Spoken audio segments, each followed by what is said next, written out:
بسم الله الرحمن الرحيم. الرحمن علم القرآن، خلق الإنسان، علمه البيان. الشمس والقمر بحسبان، والنجم والشجر يسجدان، والسماء رفعها ووضع الميزان ألا تطغوا في الميزان وأقيموا الوزن بالقسط ولا تخسروا الميزان. والأرض وضعها للأنام، فيها فاكهة والنخل ذات الأكمام، والحب ذو العصف والريحان. فبأي آلاء ربكما تكذبان؟ خلق الإنسان من صلصال كالفخار، وخلق الجان من مارج من نار. فبأي آلاء ربكما تكذبان؟ رب المشرقين ورب المغربين، فبأي آلاء ربكما تكذبان؟ مرج البحرين يلتقيان، بينهما برزخ لا يبغيان. فبأي آلاء ربكما تكذبان؟ يخرج منهما اللؤلؤ والمرجان. فبأي آلاء ربكما تكذبان؟ وله الجوار المنشآت في البحر كالأعلام. فبأي آلاء ربكما تكذبان؟ كل من عليها فان، ويبقى وجه ربك ذو الجلال والإكرام. فبأي آلاء ربكما تكذبان؟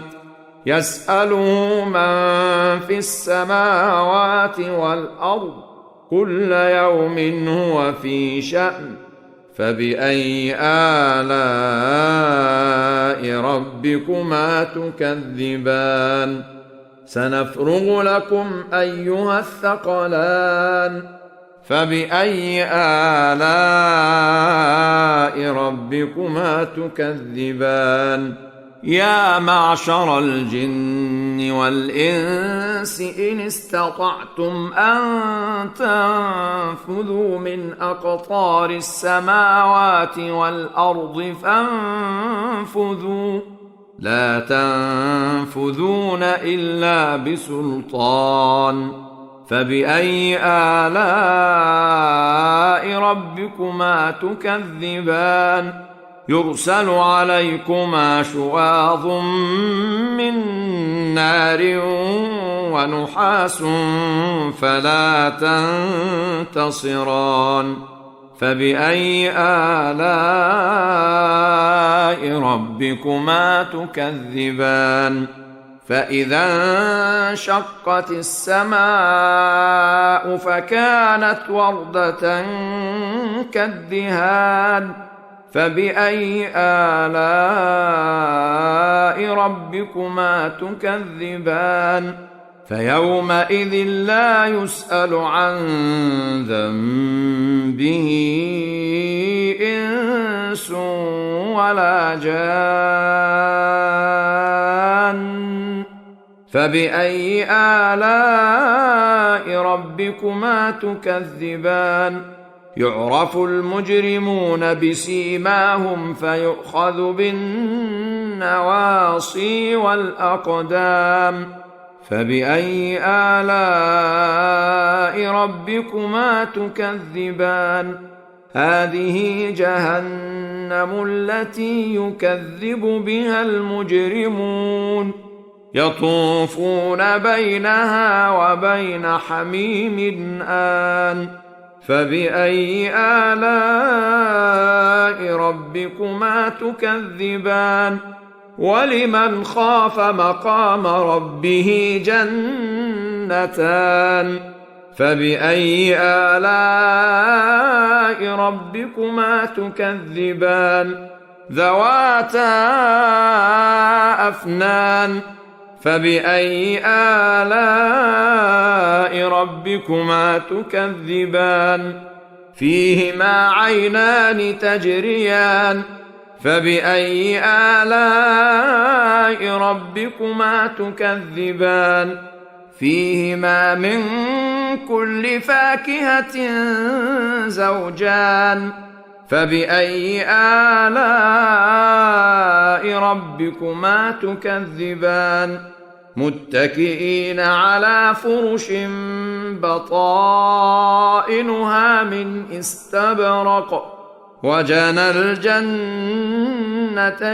دان فبأي آلاء ربكما تكذبان فيهن قاصرات الطرف لم يطمثهن إنس قبلهم ولا جان فبأي آلاء ربكما تكذبان كأنهن الياقوت والمرجان فبأي آلاء ربكما تكذبان هل جزاء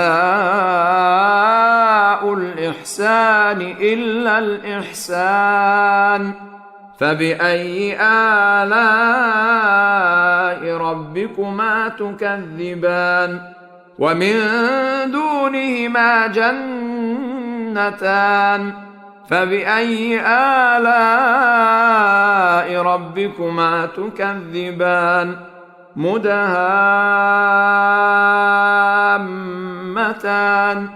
فبأي آلاء ربكما تكذبان فيهما عينان نضاختان فبأي آلاء ربكما تكذبان فيهما فاكهة ونخل ورمان فبأي آلاء ربكما تكذبان فيهن خيرات حسان فبأي آلاء ربكما تكذبان حور مقصورات في الخيام فبأي آلاء ربكما تكذبان لم يطمثهن إنس قبلهم ولا جان فبأي آلاء ربكما تكذبان متكئين على رفرف خضر وعبقري حسان فبأي آلاء ربكما تكذبان تبارك اسم ربك ذي الجلال والإكرام